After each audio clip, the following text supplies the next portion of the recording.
So, a lot of people regarding this ad with Tiger Woods' father are talking about, well, they use the father's voice without permission, and, is it tacky or creepy or these kinds of things.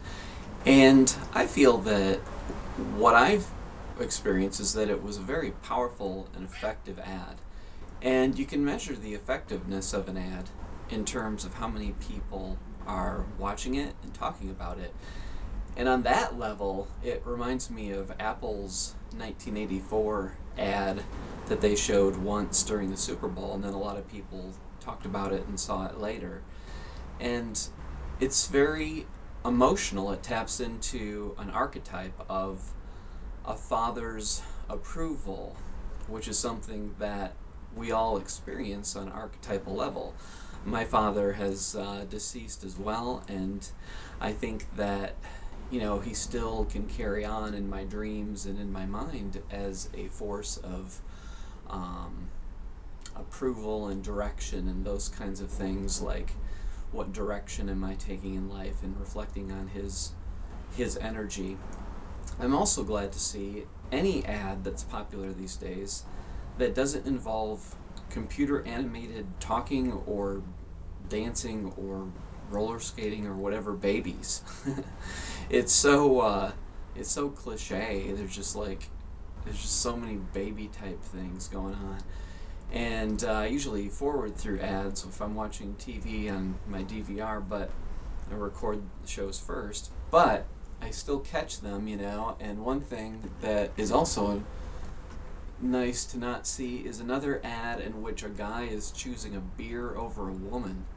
This is like trying to supplant sociobiology with addictive behavior, which is really not pretty.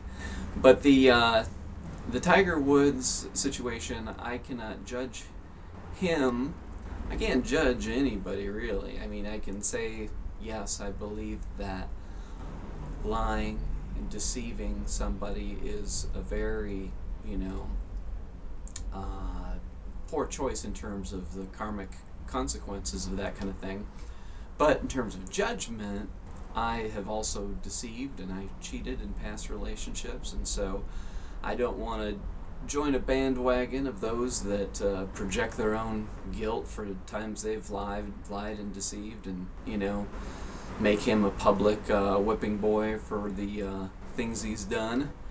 But I do feel that no matter what anybody has done, there's something that is inherently appealing about redemption.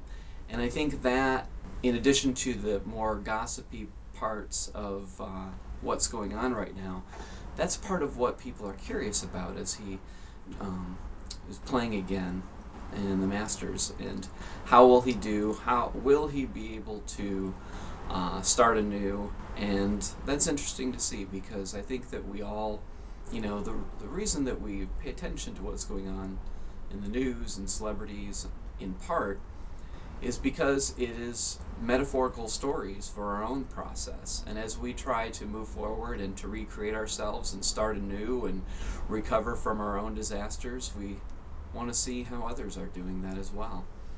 So, good luck, Tiger.